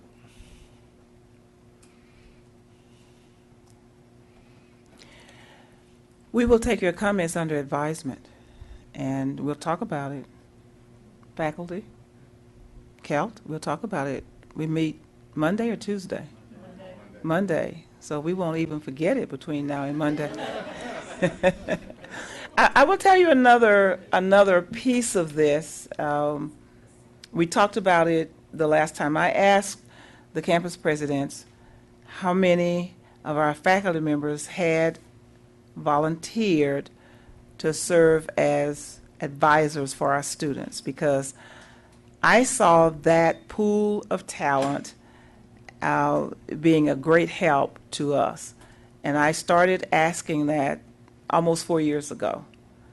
I asked the faculty, would you be willing to volunteer 2 hours of your 10 office hours a week helping students go to some central place? Office hours don't work anymore. Students can't accommodate faculty office hours, and it doesn't matter when the office hours are scheduled. Their lives are just so busy. So a faculty member will tell you that they don't get very many students stopping by their offices. So I suggested that it would be very helpful if faculty members would voluntarily give 2 hours a week to advising students. Some of our faculty members already do that. Some of them give significantly more than 2 hours a week. But I was looking for that whole pool of faculty to do that. That's another source of help that we wouldn't have to pay extra money for, which is something that the faculty might decide at some point they might want to do to kind of trade off. So I throw that out here tonight as something for us to think about. We say in our policy, in our contract with faculty, that they are required to do 10 office hours a week. That's what we say. And so since that's a requirement, I suggested that they should volunteer 2 of their hours. And some of them jumped on it. I guess Larry's campus was the first. We're out of the chute, and they have a special place, because I suggested they go to this special place, high traffic areas where students would know I can go there anytime and find somebody to help me. And Tahita's campus jumped in, and she's got a corner down there by the cafe where faculty members do that. Elva has all of her biology people spend all their office hours in the labs. And I think I might have told some of you this, when you look at the success of students, her campus leads. Why? Because all those faculty members in there with those students all the time. I don't know what's happening on Southeast and South, so I'm not calling your name, so you can tell me if you want. But you got the math lab. But my point is, you have pockets of it, but you don't have it done uniformly all over the district. So that's another possibility for help. Yes, ma'am. Have we tried online scheduling of advisement for students? We have online scheduling. So, I mean, so is it effective? I mean, could Well, that, no? It's not nearly as effective as it should be. Okay. Waits are too long. I mean, you don't have enough people. There's nothing that we can do to stop students from waiting until the last minute. Right.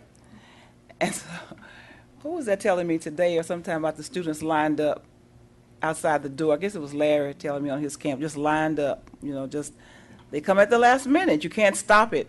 So I've been talking with the staff about how do we staff for that really busy time? Why don't we do 7 days a week during that time? Why don't we give students a time to come to the campus on Saturdays, on Sundays, and then get those little restaurant deals, what you call them? The beepers. The beepers, where you give them, if your time comes, you come. I mean, there are still, when I say there are other things we can do, there are a lot of other things that we can do, but it's taking us a little while to get out of our, we don't do it that way.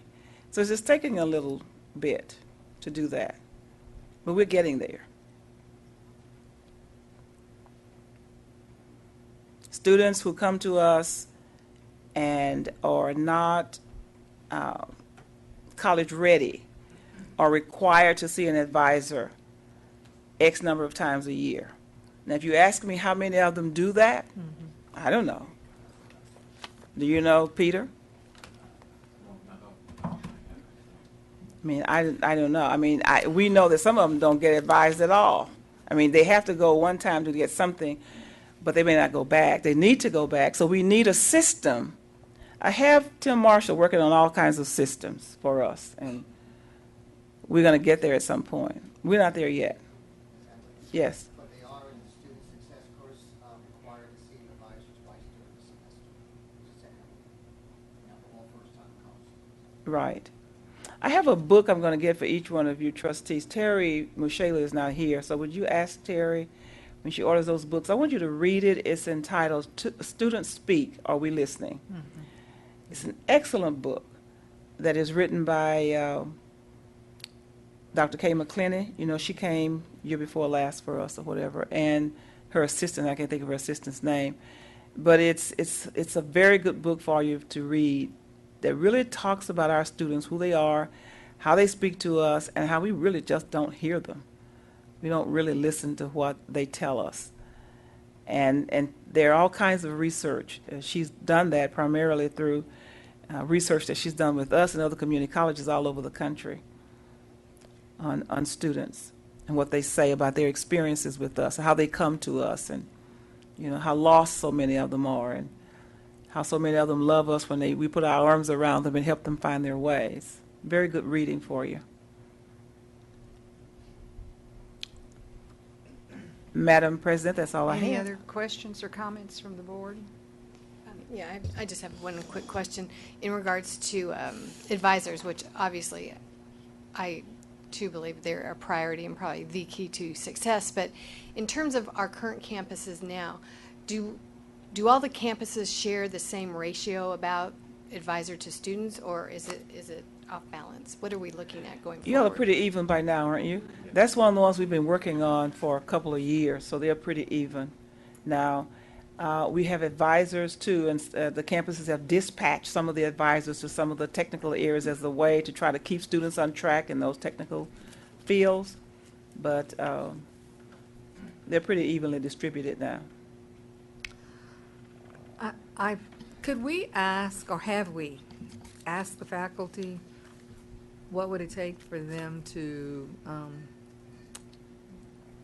commit some of that time to the counseling effort directly, and see if we can get some input that would help us up that utilization rate? Well, I think we know some of the faculty members have told us they don't feel comfortable doing that.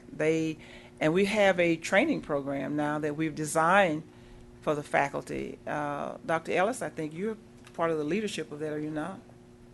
Indirectly. Indirectly. I've been working with the Achieving the Dream initiative on our campus, not at the district level. So some of them they're afraid they can't do it. They don't, they don't feel comfortable doing it. Special skill, really is. Well, everyone says that, and it is. But however, what I have experienced is that students need a person to listen and to guide them. And if you hear a lot of students talk about the one person that made a difference in their lives, it really was a faculty who took that role, who didn't even know, perhaps, that was not their intent, but who dedicated the effort to spend time, face time with the student to find a common ground, a common thought pattern, and then to encourage that student and give them valuable encouragement and information that help them make right decisions at the right time. Sounds like therapy. It is. Life is. Every engagement. Well, you know, interestingly, back in the dark ages when I first came here, as a faculty member, we all advised students 100% of the time. We didn't have advisors. We never heard that term, academic advisor. The faculty members were the advisors. We got away from it, and now a lot of the faculty members who are here have never had the experience. They say they can't do it, and so they're a little bit afraid. But we're working on training programs for them, and a significant number of them have stepped up to the plate to get that training. But still, we have not really scratched the surface with the human power. Stephen, you want to come back to the microphone? Sure.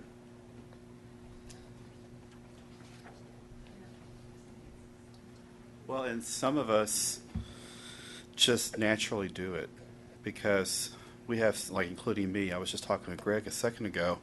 He had eight students come by see you this week, and I got one registered Tuesday morning, and then I have another freshman, first year, that's coming in. I know her parents, they're good friends of mine. They're all clueless, and so they came to me and asked for guidance, and so I've kind of walked them through the steps, and it's really based on the fact that I've had relationships with them, and Greg's had relationships with them, and in my office, I make file folders when each of the students have come by to ask questions outside of my class, such as about the class schedules and, you know, requirements of the district, so forth. And I count 12 folders in my office from spring. And it was just based off of students I had in the fall semester. So it really is a relational, really it's based a lot on relational and how much you connect with that student. And so a lot of the faculty, including myself, have been doing it for years. And so what Dr. Capola and I have been talking about is just finding a way to where we can document that, you know, so that, you know, if I did mentor student A and got him, you know, helped him get registered, then what were some of the classes he took and what did I say to him and what's his next step and so forth. So we really are doing that, but kind of what you were saying, Dr. Morrison, kind of trying to put that in a kind of in a framework of how we document all that we are doing, because it really is occurring a lot in our district. And we have a lot of faculty who really are kind of the unsung heroes, because we really don't know about that. It's just something they're doing. So. Thank you, Stephen. Stephen just expressed my biggest challenge. I know that, but it isn't systemic. And that's the problem we have, is how do we make sure that every student gets what Stephen has given to those 12? Mm-hmm. That's my challenge. And when I talk about what we need to do, it sometimes sounds as though I am not appreciative of what's already being done. I am. I'm just saying that I know for a fact, looking at who we are, looking at our data, that it isn't a systemic thing for the college. And that's where we have to go in order to continue to raise our success levels. That's what I'm working toward. That's the hard part. Dr. Fulcus, you want to come to the microphone? I will. I just.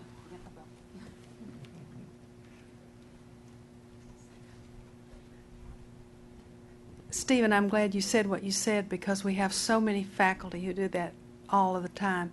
We have among our faculty here tonight one of those faculty who've gone through advisors training and has been working in the registration area this very week, and I thought maybe it would help you to see another face of what the faculty are doing. Christy Duque is the president of the Trinity Faculty Association.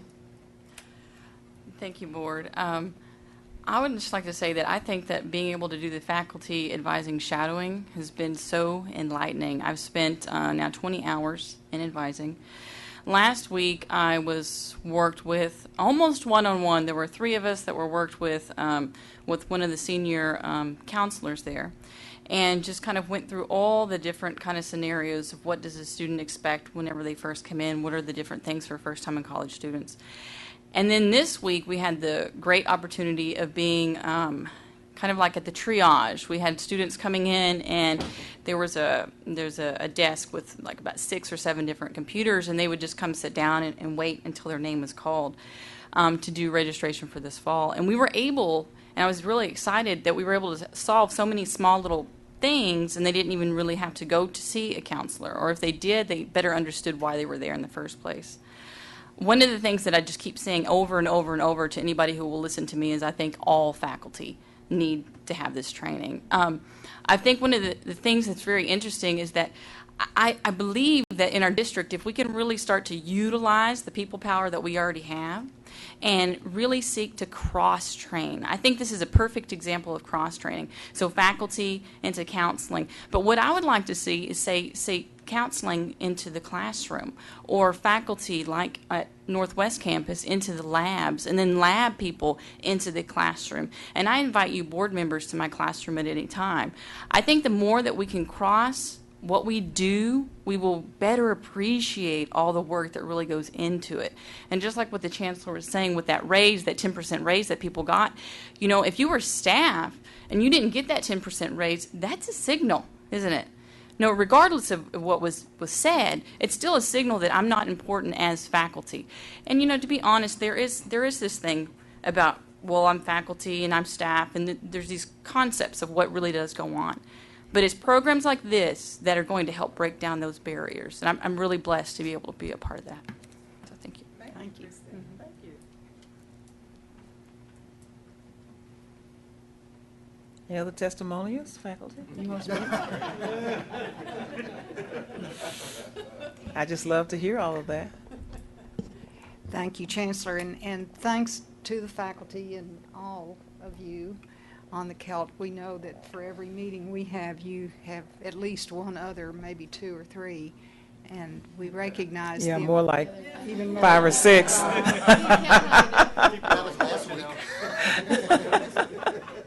I did get a taxpayer complaint today about a group at lunch.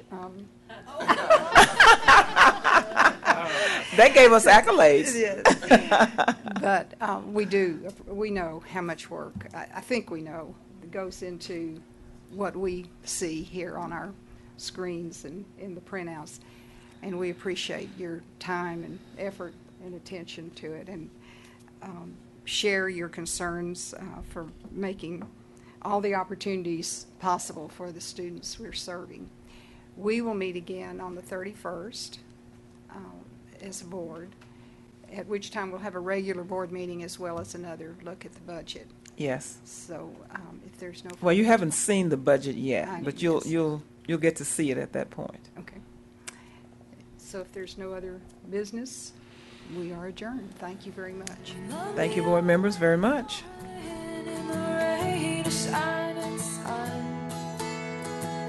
Love me always, darling, after all is said and done.